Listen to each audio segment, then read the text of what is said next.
नमस्कार। आए दिन संत रामपाल जी महाराज के भक्तों से समाज द्वारा कुछ प्रश्न पूछे जाते हैं, जिनका जवाब सुनने की उत्सुकता हर किसी के मन में होती है।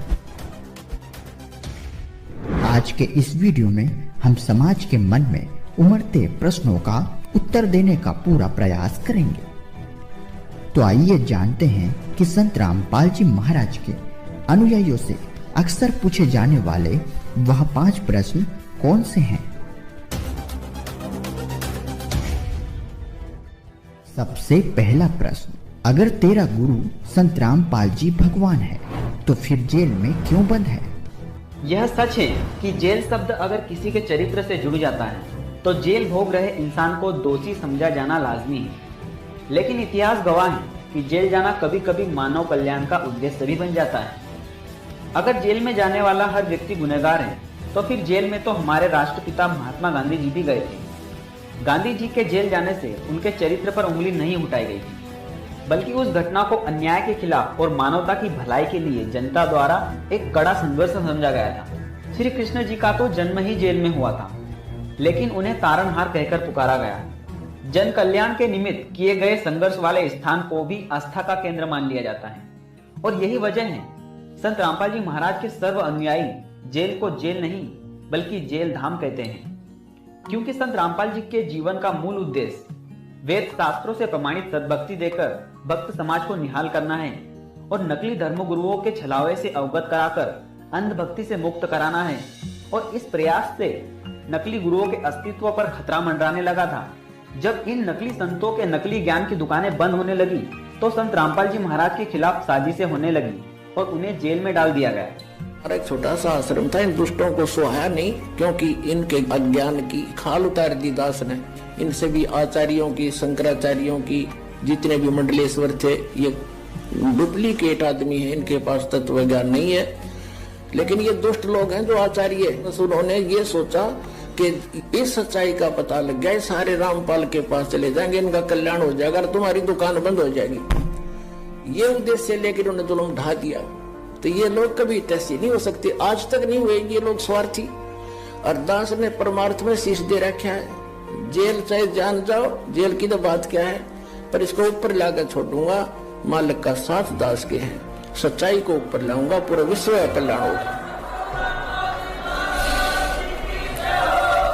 समाज द्वारा पूछे जाने वाला दूसरा प्रश्न है, संत रामपाल जी महाराज हिंदू धर्म के खिलाफ क्यों है? संत रामपाल जी महाराज किसी भी धर्म के खिलाफ नहीं है, क्योंकि उनका कहना है, जीव हमारी जाति है, मानव धर्म हमारा, हिंदू मुस्लिम सिख ईसाई धर्म नहीं कोई न्यारा। इस वाणी से यह सिद्ध होता है कि संत रामपाल जी महाराज के अनुसार धर्म सिर्फ एक है, वो है मानव धर्म। जीव हमारी जाति है, मानव धर्म हमारा, हिंदू मुस्लिम सिख ईसाई कोई धर्म नहीं है न्यारा। तीसरा प्रश्न है, संत रामपाल जी महाराज खुद को भगवान क्यों कहते हैं? वह खुद की पूजा करने को क्यों कहते हैं? आखिर क्यों तुम लोग एक इंसान को भगवान बना रहे हो? गुरु हमेशा भगवान के तुल्य होते हैं। कबीर परमात्मा जी अपनी वाणी में कहते हैं, गुरु बड़े गोविंद से मन में देख विचार, हरि सुमरे सो वार है, गुरु सुमरे होए पार। गुरु गोविंद दोनों खड़े, काके लागू पाए, बलिहारी गुरु आपने, गोविंद दियो बताए। शिष्य चाहे किसी भी गुरु का हो, अपने गुरु को हमेशा भगवान के तुल्य ही मानता है। रहा सवाल इस बात का, संत रामपाल जी महाराज खुद को भगवान क्यों कहते हैं, तो दोस्तों एक बात आपको स्पष्ट कर दें कि संत रामपाल जी ने कभी भी खुद को भगवान नहीं कहा, बल्कि वह तो खुद को कबीर भगवान का दास कहते हैं। अपना तो एक सीधी सी बात है, ये दास परमात्मा ने भेज दिया, तो दास वो परमात्मा नहीं है जिसकी आपको चाह है। लेकिन इस दास को एज ए गॉड ना मानोगे, भगवान की तरह नहीं मानोगे, तो वो भगवान नहीं मिल सकता।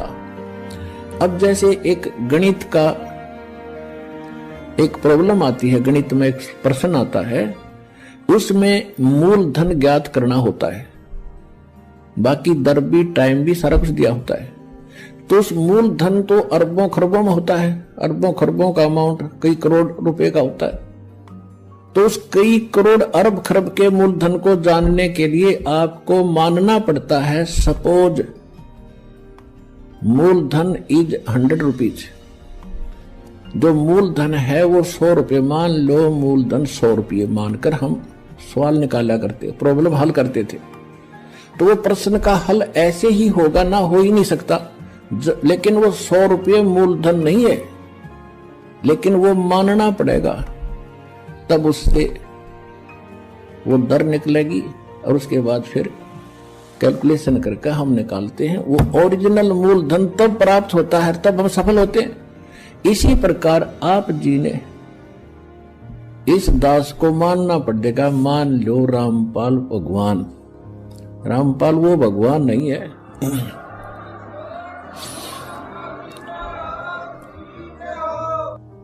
समाज में पूछे जाने वाला चौथा प्रश्न है, तेरे गुरुजी कोई चमत्कार करके जेल से बाहर क्यों नहीं आ जाते? संत रामपाल जी महाराज अपने सत्संग के दौरान बताते हैं कि जो संत चमत्कार करता फिरे वह संत नहीं होता, क्योंकि तब से सिद्धियां हो जाना कोई बड़ी बात नहीं। चमत्कार भी सिद्धियों से होते हैं, जिससे जनता को सिर्फ आकर्षित किया जा सकता है और भीड़ इकट्ठी की जा सकती है, जो कि मोक्ष मार्ग में बाधक है।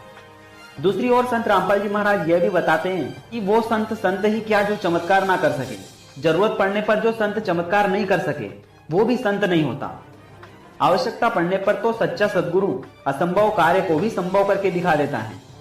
संत रामपाल जी महाराज का जेल जाना दुनिया के लिए एक घटना हो सकती है, लेकिन यह भी सच है कि संत रामपाल जी महाराज खुद अपनी मर्जी से जेल गए हैं और अपनी मर्जी से ही बाहर भी आएंगे, क्योंकि यह सब कबीर परमात्मा की लीला है, जिसमें समस्त जनसमूह का हित छुपा है। जिस दिन संत रामपाल जी महाराज ने अपनी लीला समेट ली, उस दिन संत जी अपनी मर्जी से पलक झपकते ही जेल से बाहर होंगे।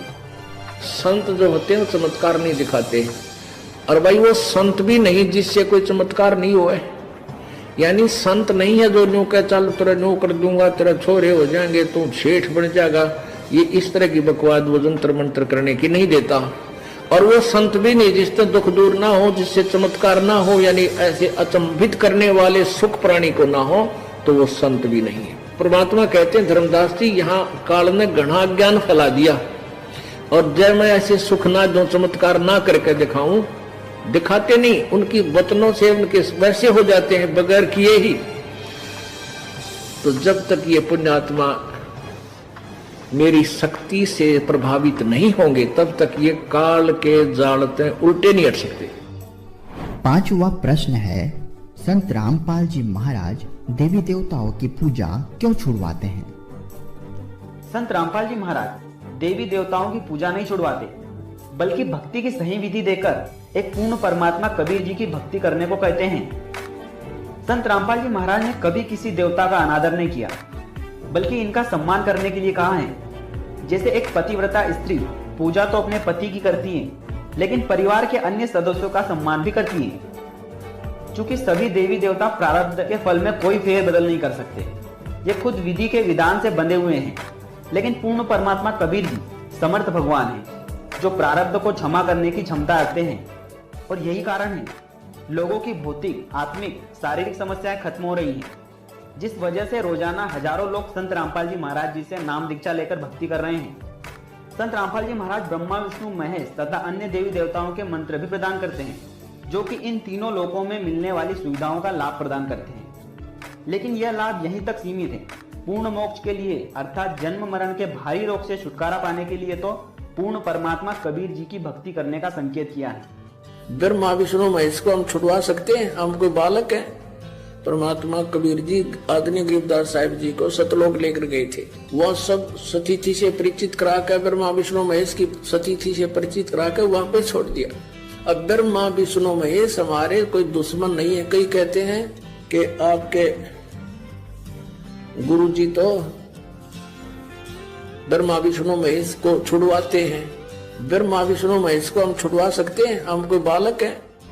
अगर आपको इन सभी प्रश्नों का उत्तर विस्तृत में चाहिए तो आपको ज्ञान गंगा पुस्तक पढ़ना होगी, जिसे पढ़ने के बाद आपके सारे संशय स्वतः ही समाप्त हो जाएंगे। अधिक जानकारी के लिए साधना टीवी पर रोज शाम 7:30 बजे संत रामपाल जी महाराज के मंगल प्रवचन जरूर सुनें। अगर वीडियो अच्छा लगा तो वीडियो को लाइक करें और एक कमेंट करके अपना सुझाव जरूर दें। हम फिर मिलेंगे।